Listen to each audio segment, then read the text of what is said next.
اس خاندان کے ساتھ قاضی کا سابقہ اس لیے جڑا ہے کیونکہ یہ نسل در نسل ججوں کا خاندان رہا ہے۔ اس خاندان کے آباء و اجداد کا تعلق افغانستان کے صوبے قندھار سے ہے۔ کہا جاتا ہے کہ جسٹس قاضی فائز عیسیٰ کے دادا قاضی جلال الدین قندھار کے جدی پشتی جج، ان کا تعلق ہزارہ کمیونٹی سے تھا جب انہیں برطانوی راج کے خلاف بغاوت کے الزام میں قندھار سے ہجرت کرنا پڑی۔ یہ خاندان پشین بلوچستان آیا جہاں پر قاضی جلال الدین اپنی قابلیت کی بنا پر دوبارہ قاضی بنا دیے گئے۔ ان کے 2 بیٹے تھے، محمد موسیٰ اور محمد عیسیٰ۔ قاضی محمد فائز عیسیٰ کے تایا یعنی محمد موسیٰ نے آکسفورڈ سے تعلیم حاصل کی۔ دوران تعلیم آئرلینڈ سے تعلق رکھنے والی جینیفر سے شادی کی، جو بعد میں سیاستدان بنی اور پاکستانی سیاست میں اہم کردار ادا کیا۔ 1970 کے جنرل الیکشن میں نیشنل عوامی پارٹی کے ٹکٹ پر رکن قومی اسمبلی بنی۔ یہ وہی بیگم جہاں زیب جینیفر موسیٰ تھی جنہیں بلوچستان کی رانی کہا گیا، جنہوں نے 1973 کے آئین کی تیاری میں اہم کردار ادا کیا، مگر پھر انہیں صوبائی خود مختاری پر اختلاف ہوا اور انہوں نے اختلافی نوٹ لکھا اور تاریخ نے یہ ثابت کیا کہ وہ اپنے موقف میں درست تھی۔ قاضی محمد موسیٰ 1956 میں ایک کار حادثے میں زندگی کی بازی ہار گئے۔ انہی محمد موسیٰ کے صاحبزادے جہانگیر اشرف قاضی کئی ممالک میں پاکستان کے سفیر رہے ہیں اور وہ چیف جسٹس قاضی فائز عیسیٰ کے تایا زاد بھائی ہیں۔ محمد عیسیٰ پشین بلوچستان میں پیدا ہوئے۔ 1933 میں برطانیہ کے مڈل ٹیمپل کالج سے بار ایٹ لاء کیا۔ قاضی محمد عیسیٰ قائد اعظم کے ساتھی وکیل تھے۔ کم عمر ہونے کے باوجود قائد اعظم کا دوست ہونے کا اعزاز رکھتے تھے۔ اپنی زندگی، وقت، وسائل اور وفاداری تحریک پاکستان اور مسلم لیگ کے نام کر دی۔ انگریز کی کوشش تھی کہ بلوچستان کو پاکستان میں شامل ہونے سے روکا جائے اور اسے برطانوی کنٹرول میں لا کر خطے کے معاملات کو یہاں سے دیکھا جائے، مگر قاضی محمد عیسیٰ نے قائد اعظم کے ساتھ مل کر انگریزوں کی یہ سازش ناکام بنائی۔ قائد اعظم بلوچستان جاتے تو اسی قاضی خاندان کو یہ اعزاز حاصل تھا کہ وہ ان کے گھر میں رہائش پذیر رہتے۔ قاضی محمد عیسیٰ کی شاندار داستان حیات اب جستجو کی ایک دوسری ویڈیو میں اس آئی بٹن پر کلک کر کے دیکھ سکتے ہیں۔ قاضی محمد فائز عیسیٰ کی بات کریں تو یہ 26 اکتوبر 1959 کو پشین میں پیدا ہوئے۔ کوئٹہ کے گرامر اسکول سے ابتدائی تعلیم حاصل کی، پھر لنڈن سے BA آنرز اور پھر قانون کی ڈگری حاصل کی۔ 80 کی دہائی میں پاکستان واپس آئے اور 1983 میں بطور وکیل پریکٹس شروع کی۔ کارپوریٹ، دیوانی اور ماحولیات کے قوانین ان کی دلچسپی کا مرکز رہے۔ نیشنل بینک آف پاکستان میں ڈائریکٹر رہے۔ ان کی زیادہ تر پریکٹس کراچی میں رہی، مگر وہ بلوچستان اور سندھ دونوں بارز کے رکن تھے۔ انہوں نے عدلیہ بحالی تحریک میں بڑھ چڑھ کر حصہ لیا، اخبارات میں مضامین لکھے اور مذاکروں میں شرکت کی۔ جسٹس قاضی فائز عیسیٰ کو 2009 میں سپریم کورٹ کا جج تعینات کیا گیا۔ بطور وکیل اور جج کے ان کا تعارف پاکستان بھر کے حلقوں میں ایک آئین دوست اور قانون پر عمل کرنے والے جج کے طور پر تھا، مگر پھر 2015 شاید وہ پہلا سال تھا جب ان کے عزائم کھل کر سامنے آ گئے۔ ہوا کچھ یوں کہ سپریم کورٹ کے فل کورٹ نے چیف جسٹس ناصر الملک کی سربراہی میں فوجی عدالت کے قیام کے حق میں فیصلہ دیا تو جسٹس قاضی فائز عیسیٰ ان 6 ججوں میں تھے جنہوں نے اس کی مخالفت کی۔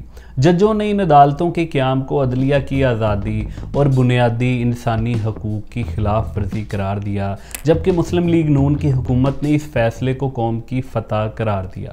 اگلے ہی سال یعنی 2016 کو کوئٹہ سول ہسپتال خودکش حملے کی تحقیقات کے لیے کمیشن کی سربراہی کرتے ہوئے انہوں نے اپنی رپورٹ میں سیکیورٹی اداروں کی کارکردگی پر سنگین سوالات اٹھائے اور کالعدم تنظیموں کی سرگرمیوں پر تشویش کا اظہار کیا۔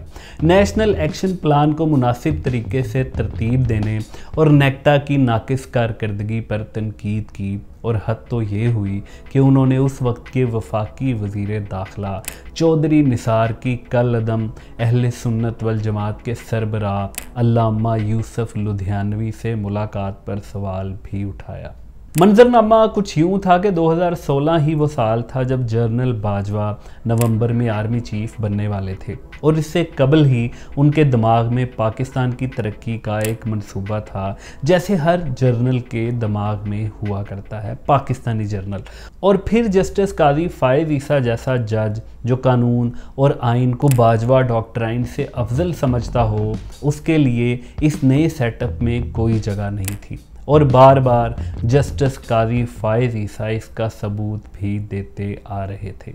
مثال کے طور پر ثاقب نثار چیف جسٹس تھے جب پشاور میں آرمی پبلک سکول حملہ کیس کی از خود نوٹس کی سماعت کے دوران جسٹس قاضی فائز عیسیٰ نے ریمارکس دیے کہ سپریم کورٹ کے ہیومن رائٹ سیل کے پاس براہ راست کوئی اختیار نہیں کہ درخواست کو از خود نوٹس میں تبدیل کیا جائے۔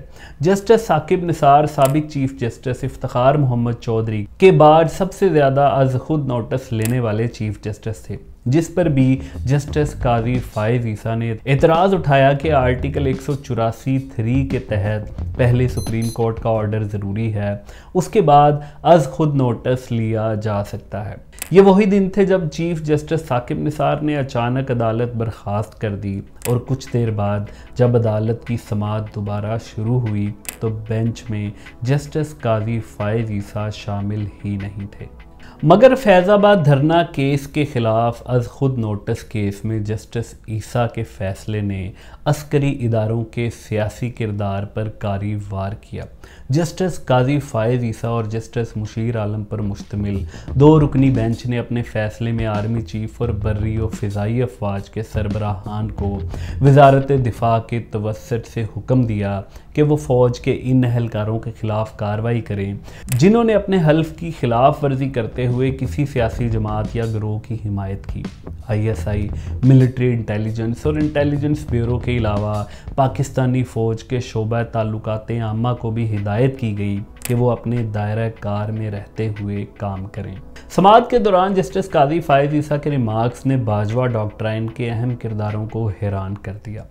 پاکستان کسی فوجی نے نہیں بنایا بلکہ لوگوں کی جدوجہد سے بنا ہے، جس میں ہمارے پیاروں کا لہو بھی شامل ہے۔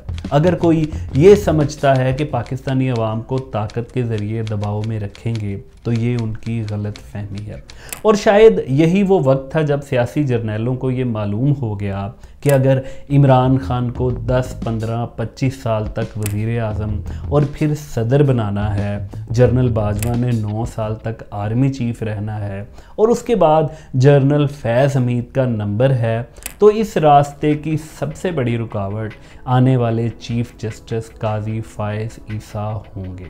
منظرنامہ کچھ یوں تھا کہ عمران خان وزیر اعظم بن چکے تھے، سوشل میڈیا نے انہیں پاکستانیوں کی نظر میں عالم اسلام کا سب سے بڑا رہنما بنا دیا تھا۔ تبدیلی کا ہنگامہ تھا جب اس منصوبے پر عمل شروع کیا گیا کہ قاضی فائز عیسیٰ کو چیف جسٹس بننے سے روکا جائے، اور اس کے لیے پاکستانیوں کا من بھاتا منجن کرپشن اور چور چور کا نعرہ تھا۔ شہزاد اکبر ARU یونٹ کا سربراہ بن چکا تھا اور وزیر اعظم ہاؤس میں اس کا دفتر ہوا کرتا تھا جب یہ منصوبہ بنایا گیا کہ جسٹس قاضی فائز عیسیٰ کو کرپٹ ثابت کیا۔ ابھی عمران خان کو حکومت میں آئے چند ہی ماہ ہوئے تھے جب شہزاد اکبر کو ان کے آقاؤں کی طرف سے جسٹس قاضی فائز عیسیٰ کو فکس کرنے کا ٹاسک دیا گیا۔ شہزاد اکبر اس وقت مورال کے گھوڑے پر سوار تھے، اڑ رہے تھے، اڑتے جا رہے تھے، ان کو سب حلوہ لگ رہا تھا، تو انہوں نے اپنے دیگر فکسرز کے ساتھ مل کر منصوبہ بنایا۔ FBR کے ایک ڈائریکٹر اشفاق احمد کو ساتھ ملایا، انہیں مراد اور دیگر لالچ دیے گئے تو انہوں نے غیر قانونی طور پر قاضی خاندان کی تمام جائیداد کی تفصیلات شہزاد اکبر کو فراہم کر دیں۔ انہی خدمات کے صلے میں اسی ڈاکٹر اشفاق احمد کو 2021 میں چیئرمین FBR بھی بنایا گیا۔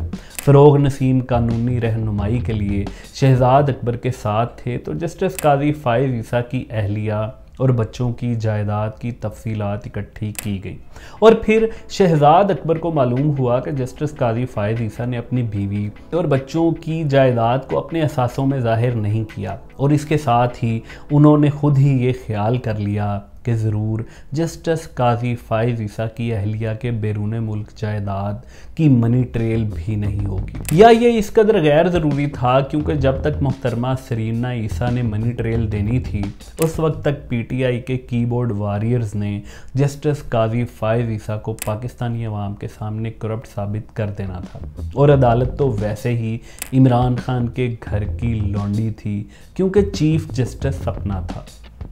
قاضی خاندان کی جاسوسی کی گئی، ٹیلی فون ٹیپ کیے گئے، اور 2018 میں ہی ایک دن شہزاد اکبر ایک تگڑی سی فائل لے کر بڑے فخر کے ساتھ عمران خان کے سامنے کھڑے تھے اور انہیں بتا رہے تھے کہ جسٹس قاضی فائز عیسیٰ کے خلاف انکم ٹیکس قوانین کی خلاف ورزی اور منی لانڈرنگ پر ایک تگڑا کیس بنتا ہے، بس ایک ضرورت ہے، ایف آئی اے جیسے کسی تگڑے سرکاری محکمے کو میرے محکمے کے انڈر کر دیں جو کارروائی کر سکے۔